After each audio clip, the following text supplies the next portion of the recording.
Disciplina, persistência, foco, desafio. São palavras que circulam pelos grandes centros financeiros globais, assim como também por ambientes de esportes de endurance ou esportes que desafiam muito o corpo humano. O empresário Carlos Galvão uniu esses dois mundos para trazer para o Brasil uma das marcas mais tatuadas do mundo e transformar o triatlo em um negócio de 30 milhões para a sua empresa, que é a Unlimited Sports. Praticante de triatlo desde 1994, opera a marca Ironman no Brasil desde o começo dos anos 2000. A competição, para quem não sabe, consiste em 3,8 quilômetros de natação, 180 quilômetros de ciclismo e, para finalizar, uma maratona. Entendeu? Você larga a bike e vai correr uma maratona completa de pouco mais de 42 quilômetros. Muito bem-vindo aos bastidores da saúde. Obrigado. Até porque esporte e saúde estão diretamente conectados, Janaína, né, Galvão? Prazer estar aqui. É uma delícia falar sobre Ironman, falar sobre justamente o que você bem colocou, essa questão do desafio, do foco, da persistência, perseverança, resiliência, planejamento. Isso tudo a gente encontra nos nossos desafios do dia a dia. E você faz um paralelo imediato ao mundo do esporte, ao mundo do endurance, ao mundo do Ironman, e esse fit é imediato, né? Então, Total. A gente está há 24 anos fazendo isso, parece que foi ontem. Ó. E a gente, se Deus quiser, vai continuar nessa jornada espetacular, que foi o que me motivou a sair do mercado de capitais lá atrás, e realmente eu queria buscar algo que tivesse um propósito, e esse propósito era fazer a diferença na vida de milhares de pessoas através do esporte. Você tinha quantos anos? Eu tinha 29 anos, tô com 55. E disputando, tá, gente? Competindo. Então, assim, além de tudo que ele fez pelo esporte no país, dando acesso a esse esporte e assim, para a turma, tanto do alto rendimento quanto para os super amadores, ele continua ali também desempenhando o dele, não só está gerindo, como também está praticando. Eu sempre começo o nosso programa perguntando para o meu entrevistado, bastidor. Eu queria um bastidor da tua vida com o triatlon, mas eu quero um bastidor do Galvão atleta. Bom, eu comecei muito cedo no esporte. Meu primeiro contato com o esporte foi com polo aquático, com 4 anos de idade, né, com o saudoso Paulo Carotini, o Polé, para quem é das antigas, sabe muito bem quem foi o Polé, atleta que participou de Pan-Americano, um grande atleta do Clube Pinheiros. E isso, desde muito cedo, Janaína, já começou a me dar um senso de disciplina muito grande. Né? Obviamente que com 4, 5, 6 anos ainda é diversão. Exato, de uma maneira mais recreativa, mas... O técnico cobra. Exatamente, o Polé tinha um parceiro aqui que foi um dos grandes jogadores do polo mundial, chamado Aladar Szabo. Ele também, quem é das antigas vai saber quem é, foi campeão mundial. A Hungria é um grande celeiro de jogadores de polo. E o polo aquático, muita gente não tem a percepção do quanto é difícil jogar polo. São 4 tempos de 7 minutos, só 28 minutos, mas é uma loucura. Então, o polo essa minha história com o esporte começou de uma maneira super interessante, porque o polo me deu uma condição importante, cardiopulmonar, e eu sempre fui muito ligado ao esporte. Aí depois eu comecei a correr, depois eu comecei no triatlon em 94, e aí de lá pra cá eu já fiz 8 Ironmans full e pelo menos uns 20 Ironmans 70.3, que é o meio Ironman. Mas eu nunca pude fazer os nossos eventos, né? Aliás, trouxe presente do 70.3. Essa é a mochila do atleta que participou do nosso Ironman 70.3 São Paulo. Olha, pessoal, eu posso não fazer Ironman, mas se eu sair com essa mochila por aí, eu dou uma enganada? Bom, depois eu te falo direitinho o que você tem que falar. Tá bom, combinado. Mas, e aí eu não posso fazer os nossos eventos, na verdade, porque a semana do evento é uma semana muito tensa, que, enfim, requer uma atenção nossa super a fio. A gente tem uma equipe, pra você ter uma ideia, Janaína, na prova agora de São Paulo, a gente colocou, trabalhando no evento, 950 pessoas. É muita 952 pessoas trabalhando no evento. É muita. Então, eu acho que eu ouvi uma entrevista tua, acho que foi no de Floripa, mais de 1.500 pessoas. De Floripa foram 1.460 pessoas. Perto de 1.500 pessoas. Então, realmente é um desafio você coordenar, ordenar esses staffs, enfim, para que tudo saia dentro do planejado. Eu sempre falo que o Ironman é curioso porque a gente trabalha com muitas variáveis absolutamente não controláveis, né? Como, por exemplo, tempo, né?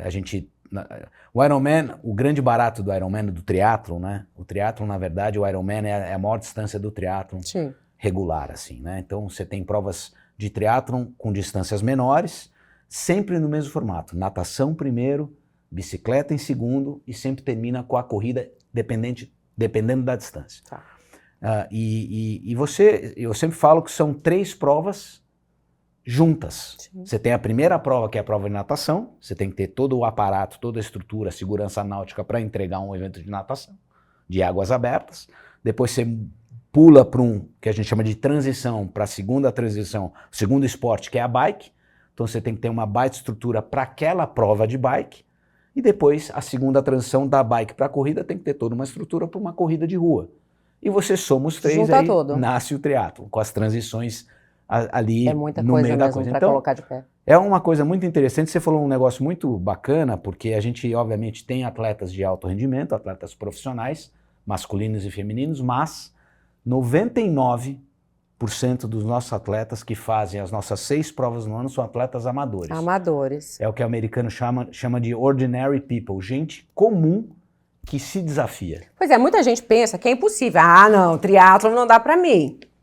Mas tem níveis de provas. Então, assim, é um esporte acessível? É um esporte para todos? Por exemplo, as menores distâncias, quais são? Então, a menor distância do triatlon é uma distância que a gente colocou em prática o ano passado no nosso circuito que chama-se 3-Day Series, né, um dia de triatlon. E a menor distância, antes dessa distância chamada Super Sprint, era a distância sprint. O que é a distância sprint? Nada 750 metros, pedala 20 e corre 5. 5. Porém... É tudo, tá, gente? No mesmo dia. A barreira de entrada do triatlo é a natação. Tem muita gente que não sabe, a gente sempre... que tem mais dificuldade. E a gente sempre fala que do chão o atleta não passa. A água natação, gera um pouco mais de receio, segurança. Geralmente não. Obrigatoriamente o triatlon ou você pratica no mar ou em lago/represa.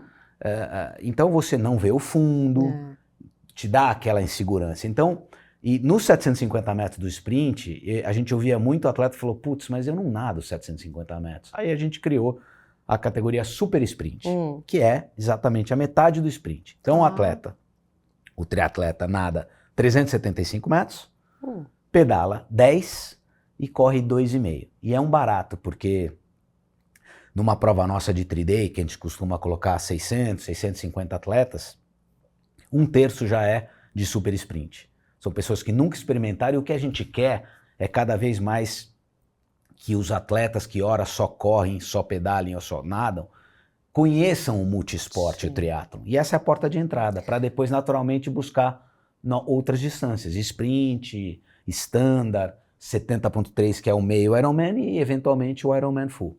Qual é o perfil, então, desse atleta iniciante que faz o super sprint, por exemplo? Olha, é um perfil da pessoa que fundamentalmente nunca nadou, né? Porque a gente vê as pessoas literalmente nadando... Cachorrinho. Jura? Para sair da água, aí depois falar, pô, gostei tanto, vou aprender a nadar. Vou fazer aula de natação. Vou ter aula de natação. Então, assim, mas olha, Janaína, eu vou te falar, a gente tá há quase 25 anos nessa jornada, né? E eu ainda me emociono em cada chegada de cada atleta num Ironman ou num Ironman 70.3. É emocionante. É impressionante. É emocionante. Mas eu fiquei surpreso em ver a felicidade das pessoas cruzando a linha de chegada num 3-Day, num super sprint. Então isso não tem preço, né? Porque realmente a gente conseguiu atingir a nossa meta de entregar uma baita experiência para aquele ou para aquela atleta, mesmo na distância curtinha. Então e a gente vê a evolução ao longo do ano, a pessoa fez no começo do ano um 3-Day, super sprint, depois no outro a gente faz 4 por ano, no outro já busca uma distância sprint. Já foi pro 750. Exato. E é muito legal. Então, que legal. sabe-se lá se esse atleta ou se essa atleta vai chegar numa distância maior, que é mais desafiadora, tal, mas realmente é um desafio. Você tem que ter equipamento para os 3 esportes. Sim, não é né? Você barato, em grandes metrópoles, você não tem onde pedalar, diferentemente de países como eventualmente Estados Unidos, muito na Europa, que você pode sair pedalando, aqui você não sai. Né? Então você tem alguns desafios, né? Então assim, mas eu, por exemplo, eu vou competir daqui a 5 semanas numa prova no Chile e 90% dos meus treinos eu faço indoor de bike. Na minha bike, que tem um equipamento chamado rolo, que você coloca a sua bike em cima, então você está com a sua ergonomia ali perfeita. Sim, obviamente você tem que pedalar na rua. A gente que é mais experimentado não, mas as pessoas que estão começando podem fazer treinos no rolo, num ambiente controlado, super seguro, e depois buscar, perto da prova, ir para a rua para pegar mais como é que troca de marcha, como é que você pega a garrafinha. Mas, enfim, eu acho que você tem alguns... É solitário? Não, Embora você esteja ali, né, são 3 modalidades, muita gente em volta. Então, não porque a gente sempre recomenda que a pessoa que esteja disposta a buscar o triatlon, que pegue uma assessoria esportiva, é fundamental, né? Porque eles têm toda a mecânica, toda a metodologia para te ensinar a fazer com que você tenha a melhor experiência possível e com o menor risco possível. Sim. Então a gente pega alguns atletas que fazem, já partem para distâncias maiores, sem o devido aconselhamento de uma assessoria, isso não deve ser feito. Então assim, mas vou te falar, é um grande privilégio poder fazer isso. E um vício, não tenha dúvida. Vício bom, né? Muito bom. Então, eu queria entender a tua transição, a tua primeira transição. Você é formado administrador de empresas, exato, foi trabalhar no mercado de capitais, foi para fora do país, deu uma rodada boa e aí mudou de rota. Total. Abriu a agência, né, de marketing esportivo, com um sócio na época, e aí surpreende um pouco pensar que um jovem estava ali, provavelmente já com a sua independência financeira, mas ainda com muito para desfrutar no que fazia e para conquistar. Agora eu não quero mais, agora eu quero fazer outra coisa. E você não sabia o que era essa outra coisa? Na verdade, a gente sempre tenta se espelhar, né, em lições aprendidas e grandes exemplos, né? E meu pai foi um grande exemplo na minha vida, e ele sempre falava: meu filho, busque algo que tenha propósito. Sim. Dinheiro é importante, mas não é tudo na vida. Dinheiro é uma commodity, se ganha e se perde. Então assim, eu, como você bem colocou, eu estava 29 com 30 anos, tive uma carreira, para minha perspectiva do que é ser exitosa, tive uma carreira exitosa, estava independente para minha percepção do que é ser independente com 29, 30 anos. E eu queria buscar algo que realmente tivesse um propósito, e de preferência envolvendo o esporte.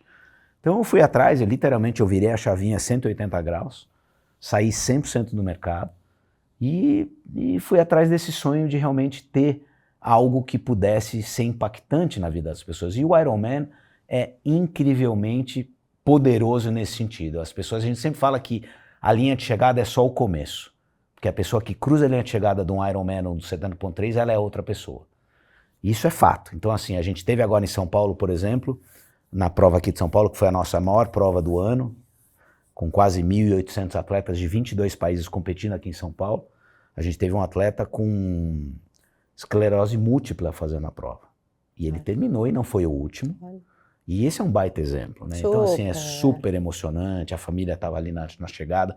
Então isso realmente o nosso mote do Ironman é Anything is Possible.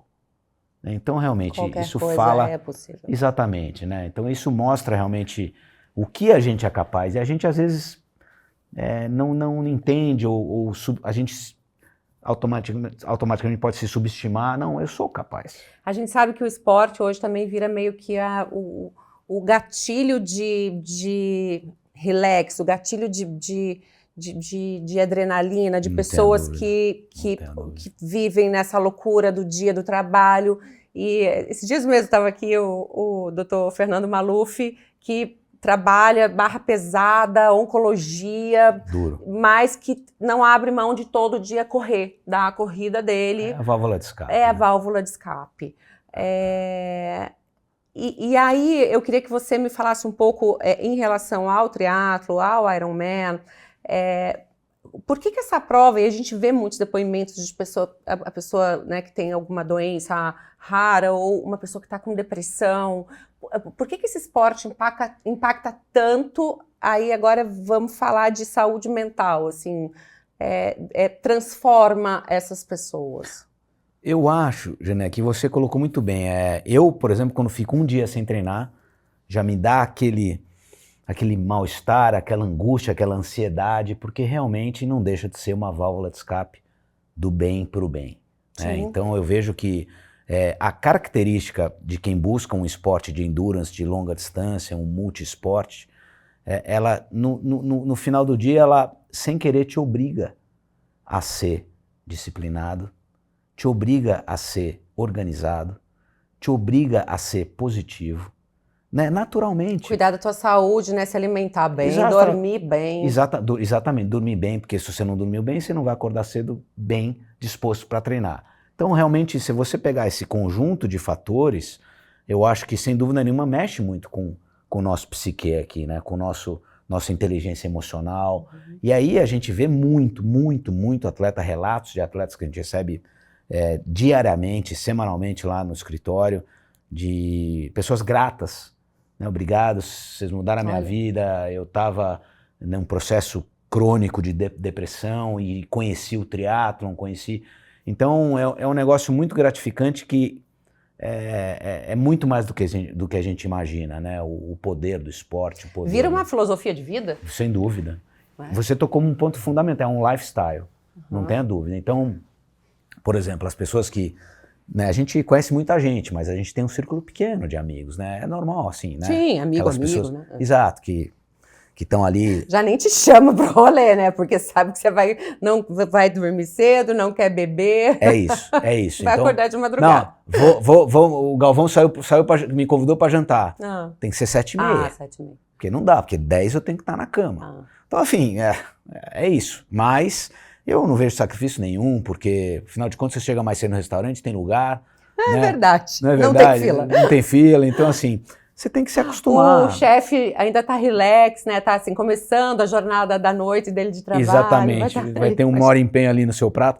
Então, mas são brincadeiras à parte. Eu acho que cada um não tem regra para nada, né? Eu acho que a única regra que você tem que ter quando você se dispõe a encarar um desafio, que ninguém tá te forçando a fazer esse desafio, você tem que ter disciplina e foco, porque senão você não vai fazer. Tem um limite para o que é saudável dentro de uma modalidade como o triatlo, assim, porque assim também tem, a gente brincou agora há pouco, é um vício, mas tem pessoas que acabam que passam um pouco do ponto. Não tenha dúvida. Eu acho que essa história do bom senso, da percepção do razoável, vai muito de pessoa a pessoa, né? Se você parar a pensar... Quando um atleta se dispõe a fazer um Ironman, por exemplo, invariavelmente ele vai ter que ter um tempo importante da rotina dele sacrificado no bom sentido. Sim, para dedicar. Exatamente, porque senão ele não vai completar. E aí essa questão do bom senso, é de pessoa a pessoa, mas eu concordo, tem pessoas que passam do ponto, que ficam completamente... noiadas com aquele propósito, com aquele desafio, e você tem que ir. Senão deixa de ser prazeroso. E às vezes vira solitário, né? Exatamente. Porque a família já não consegue mais lidar, exatamente. os amigos já não têm mais só paciência. Ajustar, eu vejo que você tem que ter realmente bom senso para lidar com o seu dia a dia, né? Você tem que ser razoável para lidar com o seu dia a dia. Então, não é diferente quando você se desafia para uma jornada chamada Ironman, né? Mas eu sempre falo que toda pessoa, algumas pessoas me criticam, não dá para ser unânime, né? Não, nem Jesus Cristo. E tá tudo certo, exato. As pessoas me criticam porque eu falo, já me falaram, para de falar, tal. Eu não vou parar de falar, porque eu acredito nisso.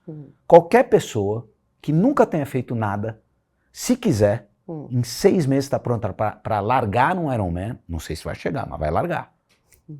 E qualquer pessoa, em 1 ano, se quiser, está pronta para largar no Ironman full. Olha, Qualquer pessoa, desde que...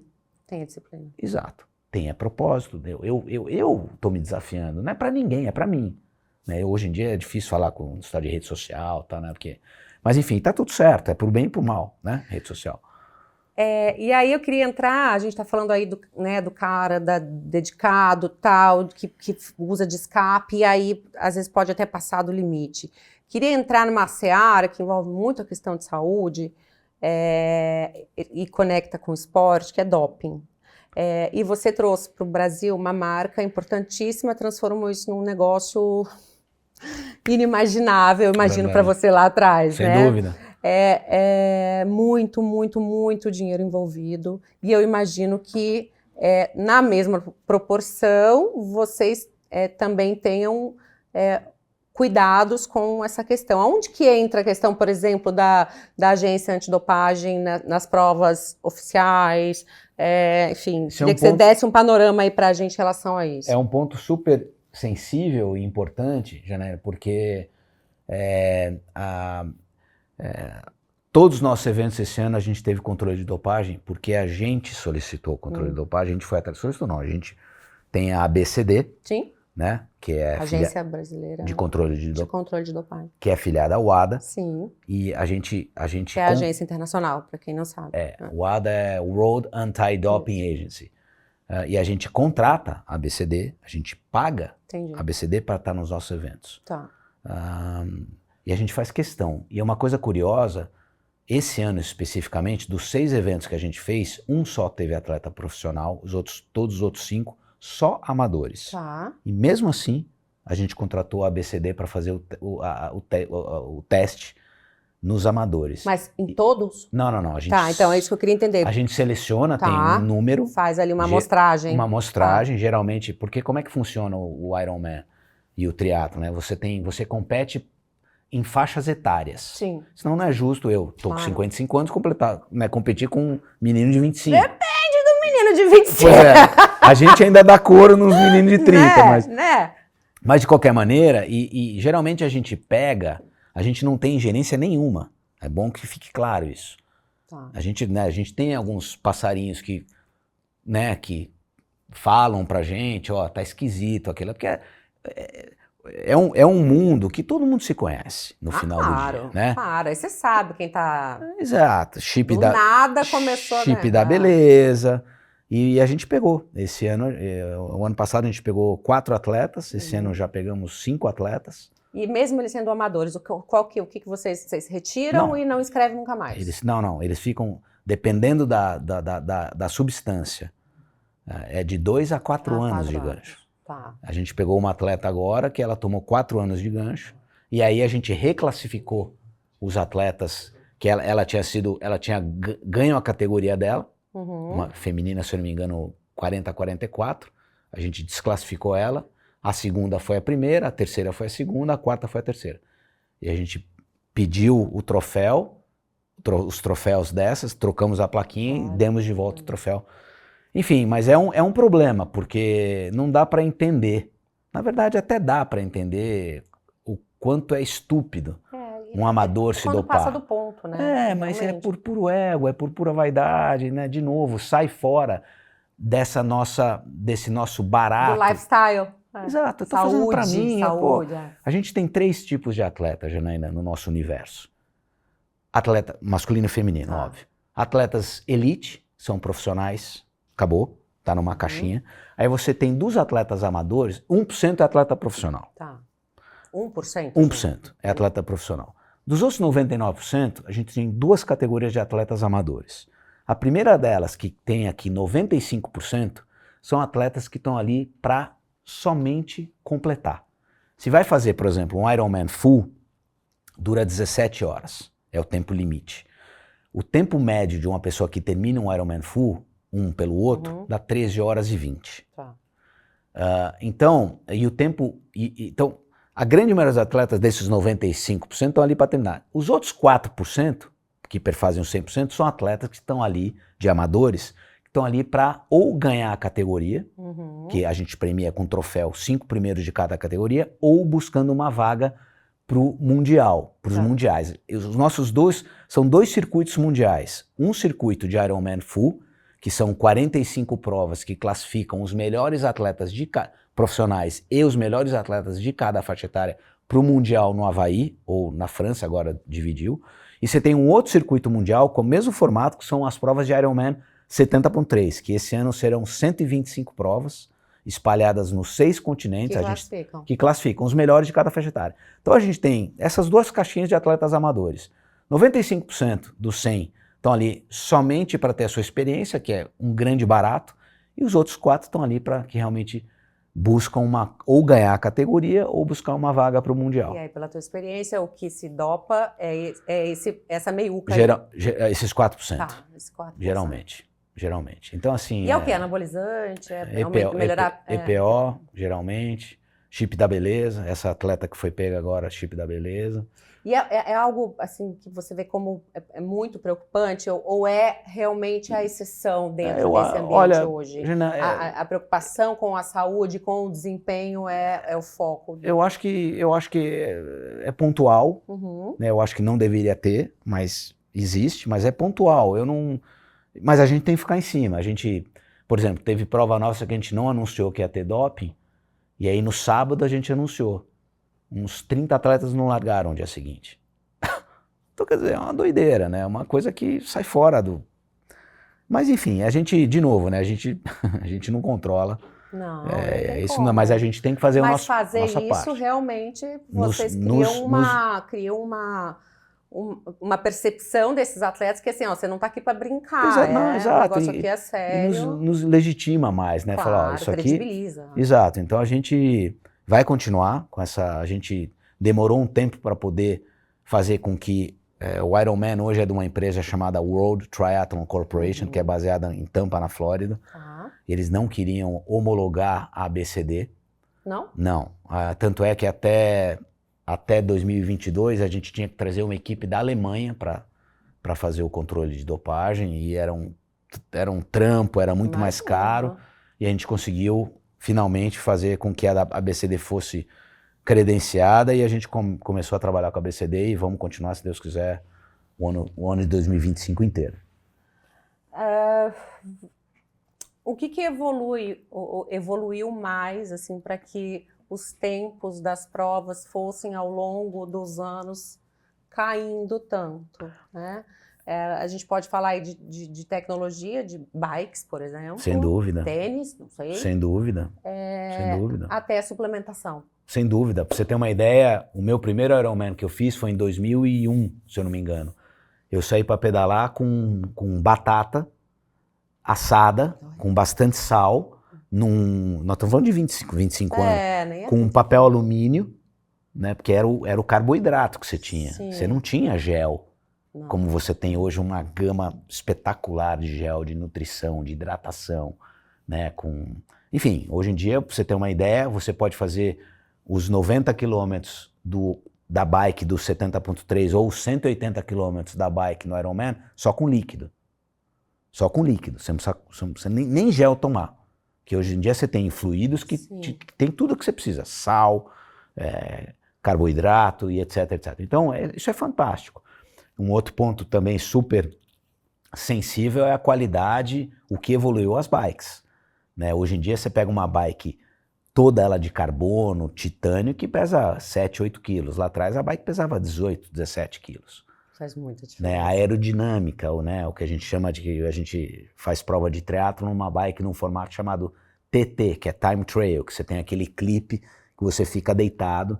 Então hoje em dia, enfim, a cada ano, né... testes em túnel de vento para ver o menor arrasto que você tem na aerodinâmica.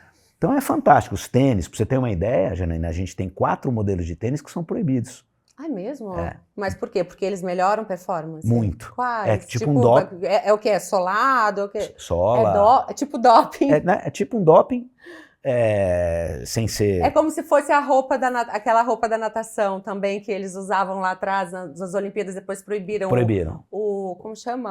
Aquele macacão tecnológico, que eles chamavam, exato. né? Que melhorava muito a performance. No Ironman você pode usar roupa de borracha, né? Lá atrás você não tinha roupa de borracha, então você consequentemente flutua mais, nada mais rápido.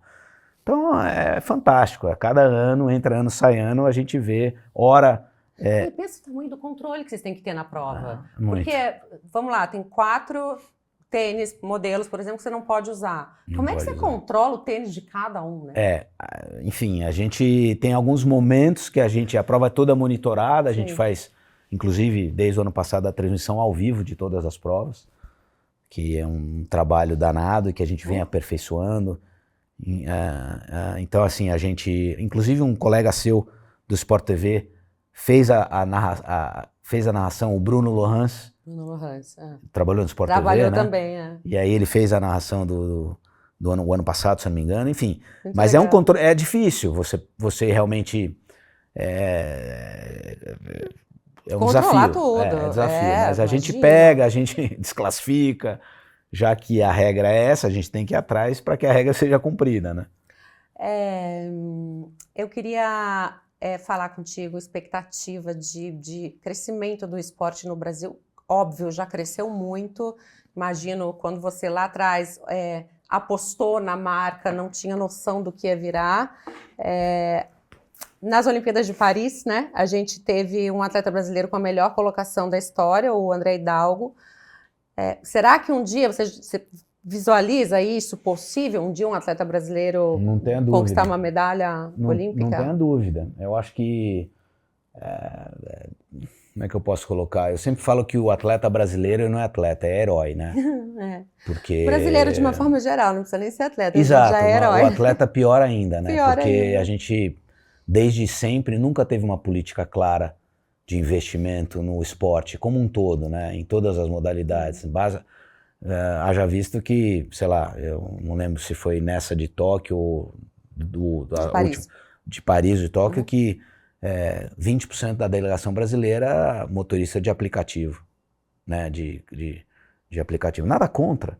Mas espera aí, só um minutinho, nós estamos falando de um atleta olímpico. Esse cara tinha que respirar 100% esporte, né? Então ele faz bico, é uma loucura, é revoltante, né? Então chega a ser revoltante. Então assim, não dá, então... O que chega lá é herói, é muito herói. Exato, e infelizmente a gente tem, acho que o ser humano, mas talvez eventualmente mais o brasileiro, a gente tinha que valorizar muito um atleta que somente chegou nas Olimpíadas, que é um feito espetacular. Então a gente está competindo com países de primeiro mundo que tem no esporte um baita de uma mola de transformação. A criança sai da barriga da mãe já com uma bicicleta pedalando quase. Mas países desenvolvidos é assim que acontece, né? Você entra na escola, lá na creche, você já está sendo incentivado. E estamos falando aí de escola pública. Exato. Né? Aqui os atletas às vezes são descobertos por acidente, né? Sem querer. E aí como que um bom atleta, um potencial atleta de Iron ou de triatlo, né? Para disputa de Iron, por exemplo, é descoberto nessas provas pequenas? Sem dúvida. E mais, e se ele não tem estrutura, se ele não tem recurso, existe por trás de todo esse aparato de vocês um olhar para esse atleta que não tem condição de ter uma bike, um tênis ou... Não, a gente tem algumas iniciativas próprias, né, por exemplo, a atleta Jennifer Arnold, que também competiu em Paris, ela é egressa de um projeto social de Santa Catarina, que a gente apoia desde 2007 e apoia até hoje, mensalmente. Então é um projeto maravilhoso que existe lá em Santa Catarina, da minha amiga Elinay, é ela que está à frente desse projeto. Então, mas vamos combinar, teria que ter 100 projetos desses espalhados no Brasil. Sim. Tem algumas iniciativas, como lá no Ceará, em Fortaleza, como o ex-atleta olímpico Juracy, tem um projeto de escolinhas espalhadas pelo Brasil, fantástico, mas é muito pouco, né? Então, assim, eu lamento muito, porque o brasileiro... Para o moleque, para a menina começar só a natação. Exato. Só a bike. Exato. Já é um desafio. Drama, exato. Você imagina os três, E é uma pena, porque o brasileiro, ele é muito habilidoso, né? Muito. O brasileiro, ele tem um talento nato fantástico, e eu acho que o Brasil... se tivesse, sei lá se a gente vai ver isso, mas uma política clara de investimento desde cedo em 20 anos o Brasil será uma potência olímpica, eu não tenho dúvida. Daqui a 3 Olimpíadas o Brasil estaria top 5 nas medalhas, eu não tenho dúvida. E outra, né, você não precisa querer abraçar as 27, 28, agora 30 modalidades, não sei quantas são agora, mas elenca 3, 4 para começar, como fez a Inglaterra. Né, elencou o ciclismo, e a Inglaterra de 2 Olimpíadas para lá ganhou mais de 20 medalhas de ouro no ciclismo, hora de estrada, mountain bike, contrarrelógio, e etc., em velódromo, etc. Mas aqui eu acho que a gente tem que ter esperança, né? Mas E aí eu te pergunto, falta no Brasil, meio que já sabendo a resposta, ou não, política pública com foco nisso, com foco no esporte, inclusive no esportista esse que né, não tem condição, mas quer pegar uma bike e treinar. dúvida. E aí, aonde que entra essa política pública? O que falando de triatlo, vamos fazer esse recorte. O que poderia ser feito para melhorar a questão do treinamento do atleta? Você me falou que tem o rolo, mas que o ideal aí para... Você não tem centro de treinamento, né? Você não tem, por exemplo, você tem a Confederação Brasileira de Triatlon e as federações estaduais, né? E infelizmente você vê pouca atuação e pouca atividade nas federações que teoricamente elas teriam que fomentar o esporte de triatlon, né? E você não vê isso. Tem que bater lá na porta também do teu vereador, do teu político, assim, tá faltando isso, aquilo. Levar um projeto, né? Janê, só para você ter uma ideia, eu acho que até é triste falar isso, mas quando você fala em triatlon aqui no Brasil, você já remete a Ironman. Uma coisa pra gente é bom, sim, mas pro lado é triste. Então, porque a gente virou sinônimo de categoria. Isso, de uma certa maneira... E de muito específica, né? E pra gente... Para poucos. E por um lado, esse é o ponto. Por um lado é bom porque enaltece um trabalho eventualmente bom que a gente vem fazendo, sim, nesses 24 anos, mas por outro lado, quando a pessoa fala, você conhece o triatlon? Ela isso não é pra mim. Porque ela já associa com Ironman. Sim. É um negócio pra maluco, é muita... Não, peraí, calma. Você sabia que tem, por exemplo, o Super Sprint, etc. Sim. Então, a gente... E aí, voltando a sua pergunta de um tempinho atrás, tem muito por fazer ainda. Apesar de a gente já ter desenvolvido bastante ao longo desses 24 anos, realmente a gente fica surpreso com... A gente tinha no primeiro evento 400 atletas. Eu ia te perguntar isso agora. E agora no 400 atletas. E a gente largou em São Paulo com 1.800. Nesse ano a gente vai ter quase 12 mil atletas fazendo uma prova nossa. É muita gente, né, nesse universo. Então assim, mas tem muito por crescer ainda. Tem muito por fazer ainda. Porque, como eu mencionei, você tem esses desafios que a gente precisa avançar. E me conta por que essa marca Ironman, embora assuste algumas pessoas... também é a segunda marca, por exemplo, mais tatuada no mundo. Por que essa marca virou um negócio milionário para você e seu time? O que ela tem de tão potente? Porque, na verdade, é um sentimento de pertencimento muito grande quando você se dispõe a aceitar um desafio desse, que é terminar uma prova de 70.3 de Iron ou Full, e você, quando cruza, você se sente... Né, te dá um sentimento muito interessante de eu posso. Não venha me colocar limite que eu posso. Então, a pessoa me arrepia, eu falo e fico arrepiado. Então, assim, eu faço isso há 24 anos. O cara então, ficou também arrepiado? Então, assim, é um negócio que é inexplicável. E aí, quem faz o 70.3 pode tatuar também, tá valendo, então. Vou falar para meus irmãos, os dois fizeram. Você sabe que tem figurinha minha... 70.3 não é Ironman. Olha que sacanagem. Não, tem que valer. Você já viu? Enfim, mas então... Mas lógico que vale. Eu acho que isso... Enfim, eu acho que cada um na sua, né? Eu acho que cada um tem... Você tem? Eu não tenho. Não acredito. Eu não tenho, mas Não acredito. A minha filha, eu vi que você tem algumas tatuagens. Eu tenho, umas bem A minha filha, ela tem 24 anos. Ela com 12 anos, ela virou... papi, mãe, eu quero fazer uma tatuagem. Mas esquece, tira da cabeça isso, filho. Só 18 anos, com 18 anos. Exatamente. Quando você mandar no seu nariz. No dia que ela fez 18 anos, ela fez a tatuagem. E hoje ela deve ter umas 20 tatuagens. E ela fala, papi, você precisa fazer uma tatuagem também. E eu muito provavelmente vou fazer, mas eu não faço porque... Mas eu acho fantástico quem faz e cada uma dessas suas tatuagens deve ter um significado muito importante para você, Tem. né? Você faz um paralelo para quem coloca uma marca, que é o nosso M-Dot, né? Que é esse Mzinho aqui, Ali. que é a marca Tô registrada. vendo na lateral aqui. Na lateral, então isso é muito bacana, porque representa muito para aquela pessoa, né? Independentemente de qualquer coisa. Porque me explica o símbolo. O M-Dot, na verdade, é a marca, porque o Iron Man é muito... Tem gente que tatua, escreve Iron Man. inteiro. Eu tenho um amigo que é um... Mas não é nada para quem faz a prova, né? Mas Andar o resto da vida com a tatuagem de Iron Man. Eu tenho um amigo que é um grande executivo da Braskem, vice-presidente da Braskem, o Marcelo. Ele começou há pouco tempo no Iron Man, há quase, se eu não me engano, 5, 6 anos. Ele ficou tão apaixonado por essa história e ele leva tanto ensinamento que ele aprendeu nessa curta jornada pro mundo corporativo. Ele é um baita executivo. Ele tem 3 tatuagens de Iron Man. Olha. Uma delas o M-Dot, a outra o Iron Man inteiro, e ele escreveu em letra cursiva Anything is Possible. Ah, isso é legal. É um cara de 57 anos. Meu irmão fez o 70.3, já correu muita prova de teatro, não tem e ele tem tatuagem, vou dar essa dica pra ele. Ah, se ele tem tatuagem. Tem que ter, de Iron Man ele não tem. Deixa eu te falar uma coisa, eu queria entender, a gente já caminhando pro fim, me dá um panorama aí, homens, mulheres, na prova, ainda é muito diferente? A gente tem esse desafio, a gente tem uma iniciativa que chama Mulheres pro Tri.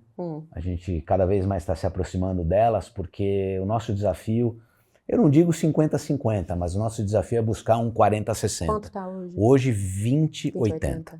Bastante. Porque é mais difícil para a mulher, é mais difícil. Por exemplo, que entram eu sei que se apaixonam. Se apaixonam, mas Conheço umas amigas assim que entraram do nada, você nunca imaginou, e também a pessoa busca um escape e se apaixona. Exato, e não sai mais. Então assim, e aí incorpora esse estilo de vida, né? Então, mas é um desafio, a gente tem isso no nosso radar, a gente quer fazer com que cada vez mais mulheres descubram esse movimento e, como você bem colocou, uma vez que o bichinho pica, ela se apaixona e a gente tem esse desafio. Ano que vem a gente quer buscar 25% dos nossos atletas sendo mulheres triatletas e a gente vai chegar lá. Não, a gente vai chegar lá. É uma cultura também. Tem uma iniciativa que a gente começou esse ano, por exemplo, a prova de São Paulo agora. Foram 45 vagas, né, para os mundiais, distribuídas proporcionalmente por faixa etária.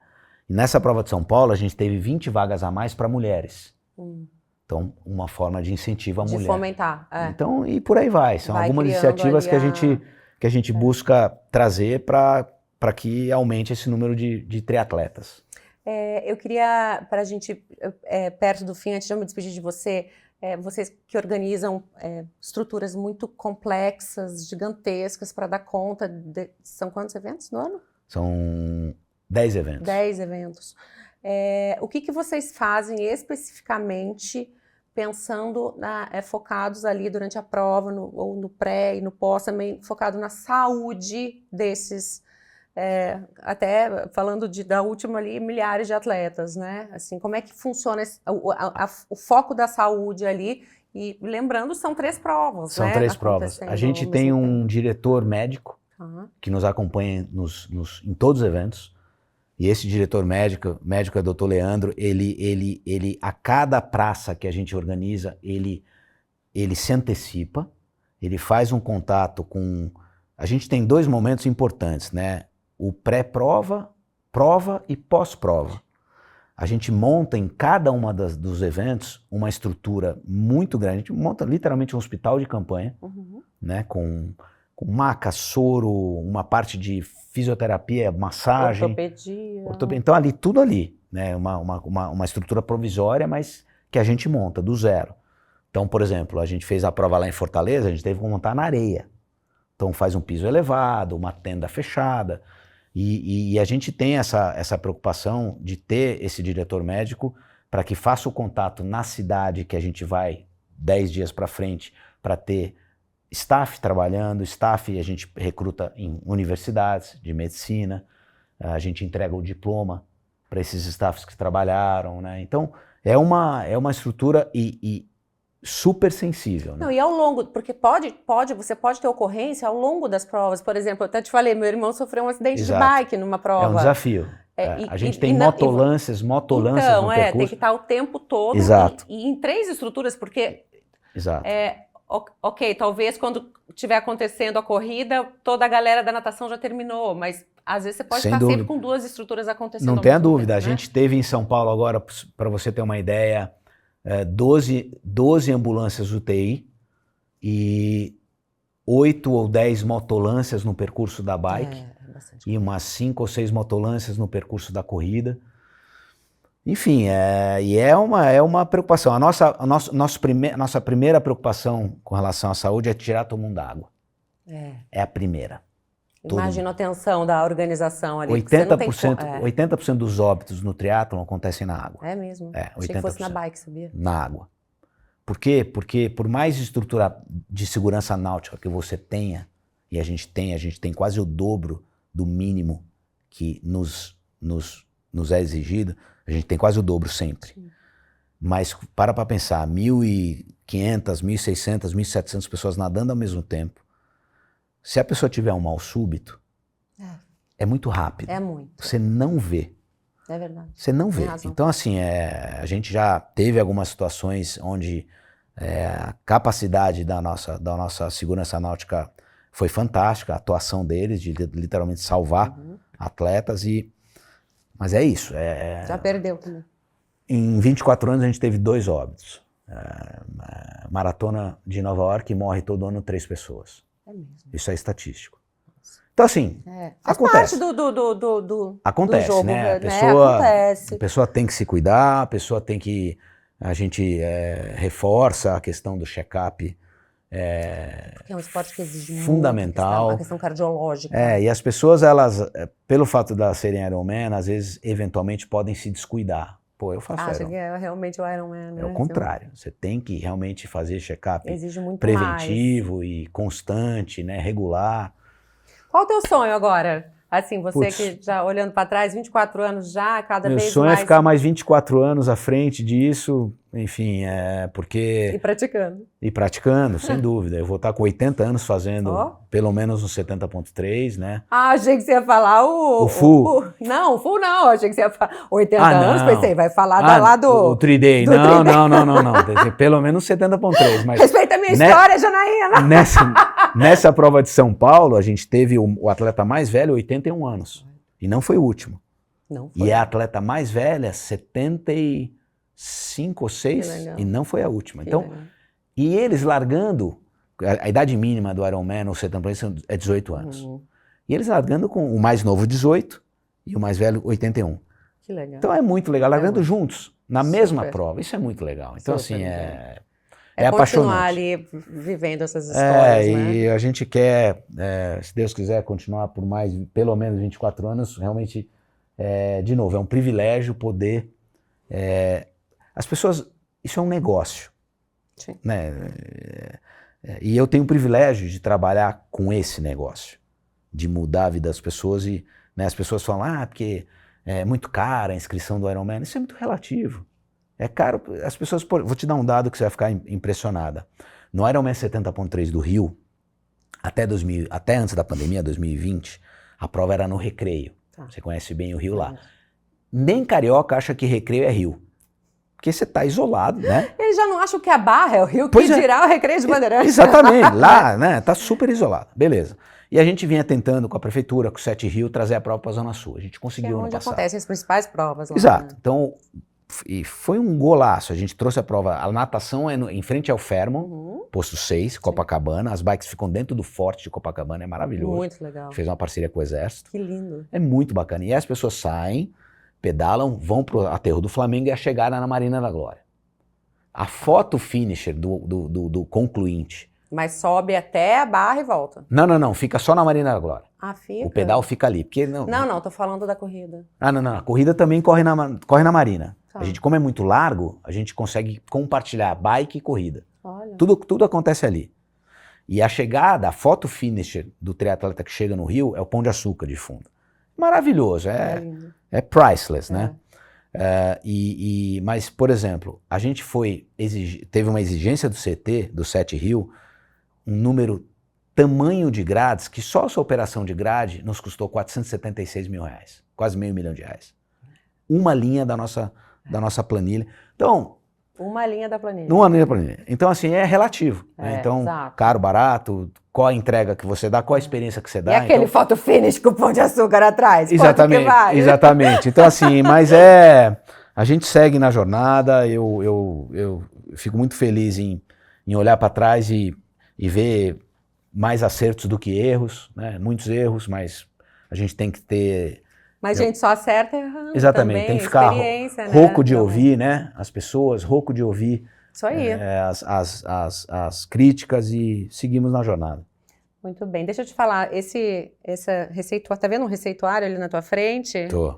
E a caixinha, nossa caixinha de primeiros socorros da saúde no Brasil. Assim, então eu peço para todo convidado que vem aqui fazer ali uma palavrinha do que você realmente acha mais importante. E aí eu te falo, dentro do teu nicho mesmo, dentro do teu mercado, que tem que se transformar, que é emergente, que é para agora, assim, no nosso país, em relação à saúde, a políticas públicas para melhorar a questão de esportistas, por exemplo, enfim.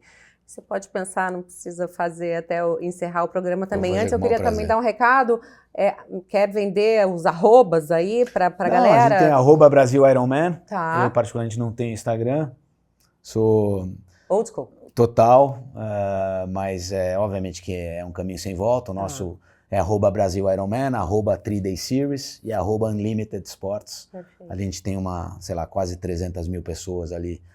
Uma grande comunidade. Uma grande comunidade e de novo, Janaína, a gente quer muito continuar por muitos anos nessa missão, porque é transformador. E eu sempre falo que é um privilégio. Às vezes eu encontro pessoas, amigas minhas da época do mercado de capitais, que brincam comigo. Pô, Galvão, se você tivesse continuado no mercado, você teria muito mais rico hoje. Eventualmente sim, mas não estaria tão realizado quanto eu sou hoje.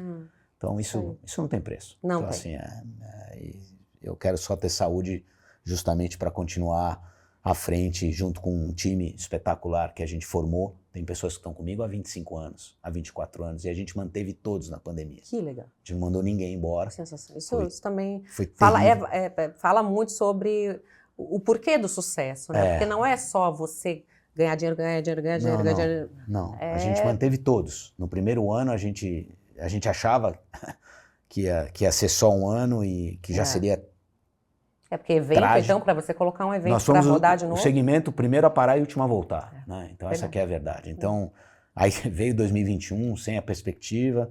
Foi terrível, mas a gente teve a resiliência de um Ironman para seguir. A gente manteve toda a equipe, todos estão conosco até hoje. Sensacional. E a gente tem que seguir em frente.